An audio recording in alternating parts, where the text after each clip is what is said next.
Okay, so we didn't get to read yesterday because we were on our field trip, obviously. From Naya, they're still gotta wait a few days to get clean water. They saw water come up out of the borehole where they were drilling, okay, but it wasn't drinkable yet. Then Salva, let's see, he flies in his first plane. He's wearing all the big bulky winter clothes. Like everything's kind of new to him. And he meets his new family in New York. Okay? And they are very welcoming. They're welcoming and happy to see him. He was a little nervous about it. Okay, here we go. Naya, Southern Sudan, 2009. After the excitement of seeing that first spray of water, the villagers went back to work. Several men gathered in front of Naya's house. They had tools with them, hoes and spades and scythes. Her father went out to meet them. The men walked together to a spot beyond the second big tree and began clearing the land. Naya watched them for a few moments. Her father saw them and waved. She put a plastic can down and ran over to him. "Papa, what are you doing?" "Clearing the land here, getting ready to build." "To build what?" Naya's father smiled. "Can't you guess?" Okay. That was it. That was all for Naya. Pretty short. Yeah. Yeah, the next person. Okay. I know, not even. Okay, so let's just say father clearing land.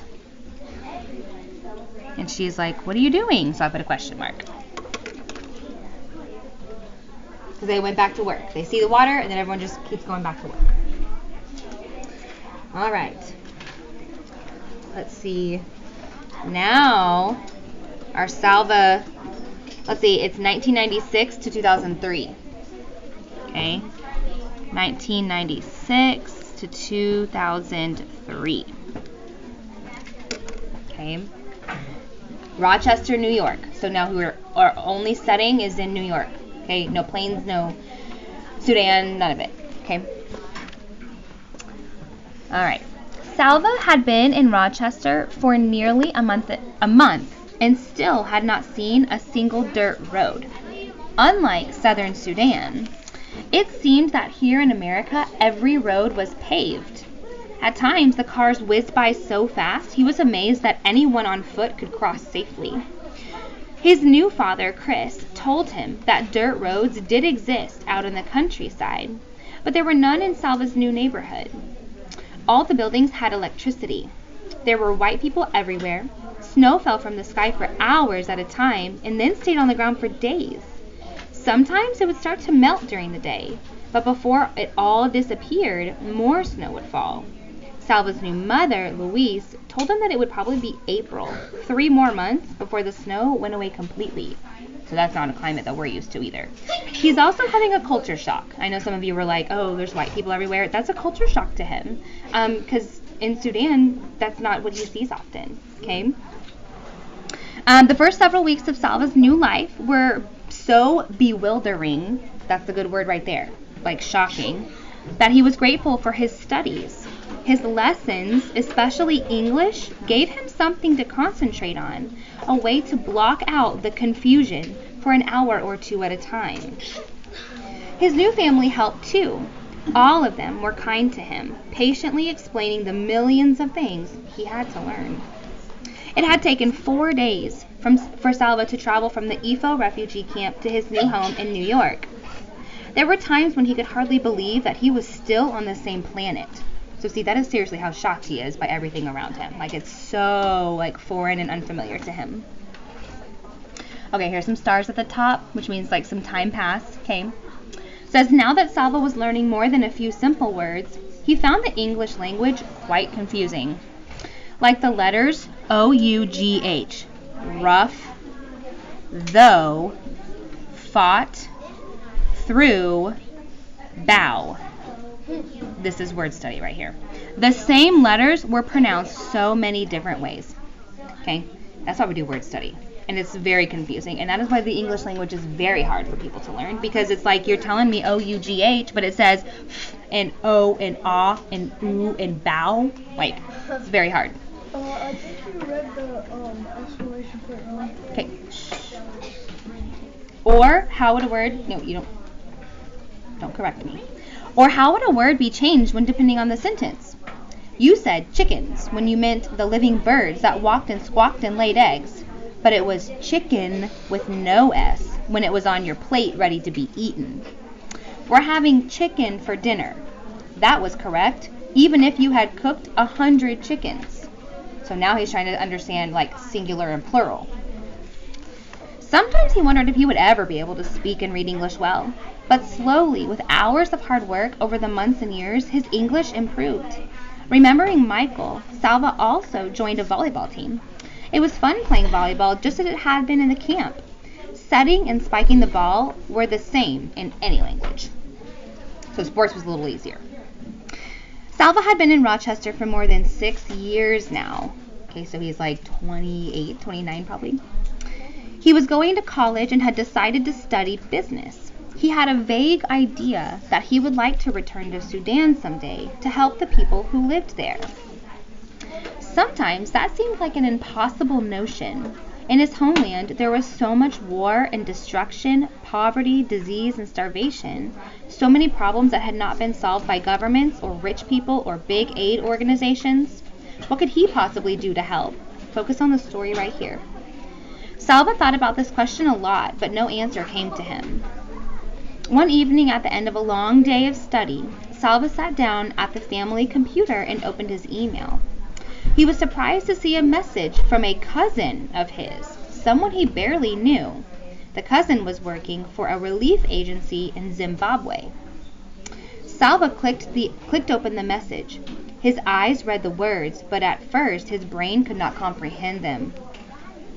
United Nations Clinic. Your father. Stomach surgery. Salva read the words again and again. Then he jumped to his feet and ran through the house to find Chris and Louise. My father, he shouted. They have found my father. After several exchanges of emails, Salva learned that his cousin had not actually seen or spoken to his father. The clinic where his father was recovering was in a remote part of southern Sudan. There was no telephone or mail service, no way of communicating with the clinic staff. The staff kept lists of the patients they treated. These lists were submitted to the United Nations aid agencies. Salva's cousin worked for one of the agencies, and he had seen the name of Salva's father on a list. Salva immediately began planning to travel to Sudan, but with the war still raging, it was very difficult to make the arrangements. He had to get permits, fill out dozens of forms, and organize plane flights and car transport in a region where there were no airports or roads. Salva and Chris and Louise, as well, spent hours on the phone to various agencies and offices. It took not days nor weeks, but months before all the plans were in place. And there was no way to get a message to the hospital. At times, Salva felt almost frantic at the delays and the frustrations. What if my father leaves the hospital without telling anyone where he's going? What if I get there too late? I'll never be able to find him again. At last, all the forms were filled out, and all the paperwork was in order. Salva flew in a jet to New York City, another one to Amsterdam, and a third to Kampala in Uganda. In Kampala, it took him 2 days to get through customs and immigration before he could board a smaller plane to get to Juba in southern Sudan. Then he rode in a jeep on a dusty dirt road into the bush. How familiar everything was, and yet how different. The unpaved roads, the scrubby bushes and trees, the huts roofed with sticks bound together, everything was just as Salva remembered it, as if he had left only yesterday. At the same time, the memories of his life in Sudan were very distant. How could memories feel so close and so far away at the same time? After many hours of jolting and bumping along the roads in the jeep, after nearly a week of exhausting travel, Salva entered the shanty that served as a recovery room at the makeshift hospital. A white woman stood to greet him. Hello, he said. I am looking for a patient named Maween Dut Arik. Okay. So, I know. Okay. I know. We'll have to finish it. We'll finish it tomorrow. Okay, so what's the big news here? Um, Imani. Your tries to go find his father because His cousin emailed him. He got an email from his cousin and found out that his father is in fact alive. Okay? Okay, so email. I'm going to remind you again that you really need to be paying attention while I'm reading because you will have a comprehension thing to do on this tomorrow. Tomorrow or Monday. Email from cousin. Bless you. Shh. Father alive but sick.